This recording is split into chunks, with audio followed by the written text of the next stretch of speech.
गुरुदेव, मैं भारी संकट में पड़ गई हूँ। मैंने 2 शादी की, पहले पति से 5 साल पहले तलाक ले ली।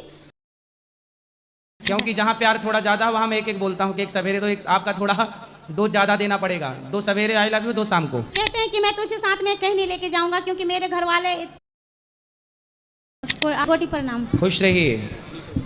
गुरुदेव, मैं भारी संकट में पड़ गई हूँ। मुझे समझ में नहीं आ रहा मैं क्या करूँ। क्या संकट है? गुरुदेव, मैंने 2 शादी की, पहले पति से 5 साल पहले तलाक ले ली और दूसरी शादी, मेरा वो पहले पति से 9 साल का एक बेटा है। मैं शादी नहीं करना चाहिए पर घर वालों के प्रेरित से शादी करने के लिए मैं राजी हो गई। और जिस लड़के से शादी होने वाली थी उसने शादी से मना कर दिया, तो उसके परिवार वाले ने उसके छोटे भाई से शादी करवा दी मेरी। और अब शादी के बाद 4-5 महीने रखा सही से, अब बच्चे की जिम्मेदारी लेने से मना कर रहा है। तो आपका बच्चा जो था वो पहले वाले का था? जी, पहले वाले का था।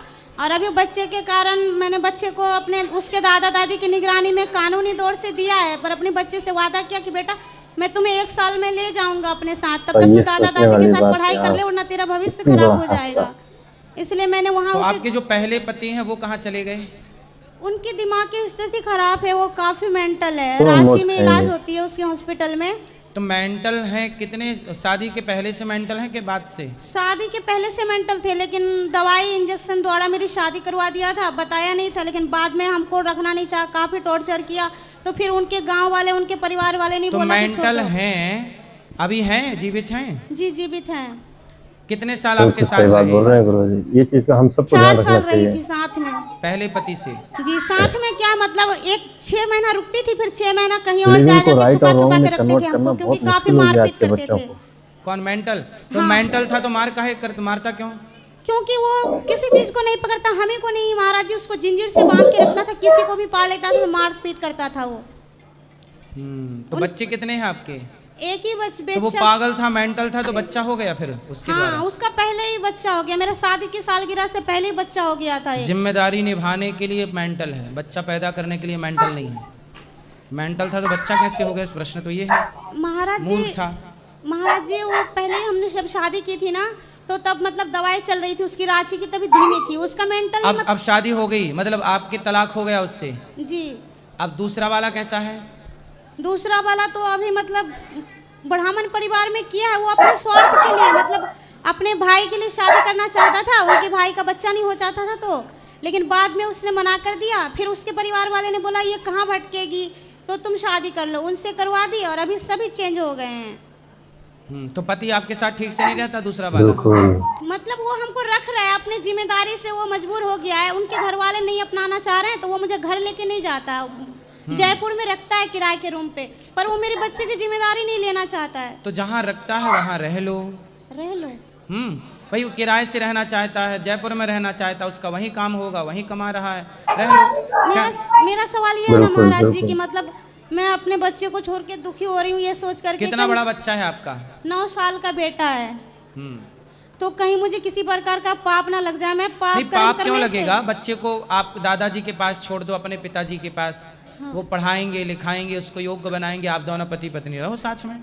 बस मुझे आप अपने पति को मोटिवेट कीजिएगा, समझाइएगा, धीरे धीरे वो आपके बच्चे को स्वीकार कर लेंगे। अभी शादी को कितना टाइम हुआ है? 1 साल हुआ है, लेकिन सभी चेंज हो गए हैं। घर वाले उनके बदल गए। पहले तो बहुत माना, पहले वृंदावन ले आया। कोई बात नहीं, आप अपने प्रेम में उनको अपने हिसाब से चलाइएगा और फिर वो आपके बच्चे को रख लेंगे। थोड़ा टाइम दीजिए और अब खुश रहिए, अब अदला बदली मत करिएगा। महाराज जी ऐसा नहीं करेंगे, बस मुझे पाप कर्म से अब डर लग रहा है कि अब मुझसे कोई पाप ना हो जाए। अब पाप क्या होगा? दूसरा ब्याह कर लिया, अब तीसरा ना करना बस। ठीक है? ठीक है महाराज। दूसरे को छोड़ के तुम तीसरे के संग चल पड़ो। नहीं महाराज जी, मैं मेरे घर वाले ने प्रेरित किया शादी के लिए कि तू सारे जीवन ऐसे। अब जैसा है उसी के संग रहना है, बस यही है। अब उसको समझा बुझा के ठीक करा जाए, उसको ले आना मेरे पास, मैं बात करके समझाऊंगा। महाराज जी पर वो तो आएंगे ही नहीं शायद। वैसे आप गुआनी सुनते हैं, वो आपकी भी रोज सुनते हैं। और वो बाबा पत्नी चाहे तो पति को कहाँ भी ले जाए। एक नहीं, पत्नी शादी के पहले ले जाके ऊपर ले गई पहाड़ में। पत्नियां कहाँ नहीं ले जा सकती हैं? तुम वृंदावन नहीं ला सकती हो, पहाड़ में ले गई। पर वो मेरे साथ नहीं कहते हैं कि मैं तुझे साथ में कहीं नहीं लेके जाऊंगा, क्योंकि मेरे घर वाले तुम्हारे विरुद्ध है। इसीलिए आप अपने पति को अपने प्रेम में फंसाओ, प्रेम करो, और प्रेम के वश में पति पुरुष ना जो होता है ना जी। वो स्त्री के वश में होता है। बस स्त्री को वश में करना आना चाहिए। अब आपको वश में करना नहीं आता। अब देखो कितनी पड़ोसन लोग कितनी पतियों को फंसाई पड़ी हैं। कितने लोग फंसा नहीं लेती, उसके पति को उसने फंसाया, उसके पति को उसने फंसाया। तो ये सब फंसाने का आइडिया उनसे सीखो कि पति को कैसे फंसाना है। आप अपने अंडर में रखना। फिर महाराज जी कहते हैं स्त्री मेरे लिए धूल है, मैं उनकी तरफ नजर उठा के भी नहीं देखता। मेरे माता पिता मुझे जन्म दिए हैं, शरीर दिए हैं, मैं उनके खिलाफ नहीं जा सकता। तो माँ बाप के खिलाफ जाना क्यों है? आपका बच्चा आपके खिलाफ जाएगा, आप दुखी हो जाएंगे। तो आपका पति आपके माँ बाप के खिलाफ मतलब अपने माता पिता के खिलाफ क्यों जाए? आप चाहती हो कि आपका पति अपने माँ बाप के खिलाफ चला जाए? नहीं महाराज जी, मतलब वो पहले अपने माँ बाप के खिलाफ बातों में, परिवार वालों की बातों में ही हमसे शादी किया, न था वो हमसे शादी नहीं करता। और फिर वो अपने परिवार वालों के शादी बातों में शादी करके अभी फिर परिवार वालों के बातों में क्या मतलब मुझसे मतलब ऐसे भाग। अब आप पति के पीछे रहो, साथ में रहो, जहाँ जाए साथ में रहो। एक पल के लिए पति को साथ न छोड़ो और पति से खूब प्यार करो। दिन में 4 आई लव यू दो,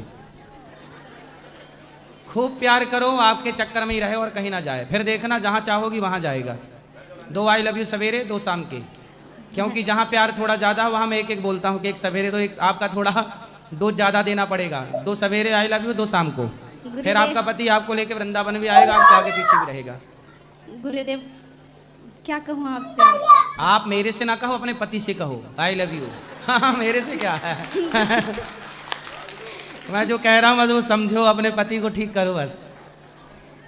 ठीक है, धन्यवाद गुरुदेव। और भगवान के आश्रित रहो। यदि पति ऐसा करने से फिर भी ठीक है तब तो ठीक है, वरना फिर तीसरा एक संबंध नहीं है। गुरुदेव तीसरा नहीं वो अरे मैं बता रहा हूँ तीसरा। फिर मेरे तो गिरधर गोपाल दूसरो ना कोई। अब संबंध जोड़िएगा तो सिर्फ पक्का वाला भगवान से जोड़िएगा। अब उनके आश्रित कर दीजिएगा जिंदगी। अब तुम जानो, तुम्हारा काम जाने। ठीक है। अब भगवान के आश्रित, अब भगवान की यही मर्जी है।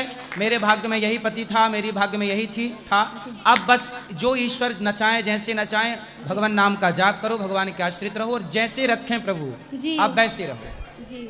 ये जीवन समर्पित भगवान में बस। अब हंसाओ, रुलाओ, होठों पे खुशी दो, गम दो, मर्जी आपकी। जी गुरुदेव। अब आश्रित भगवान की रहो।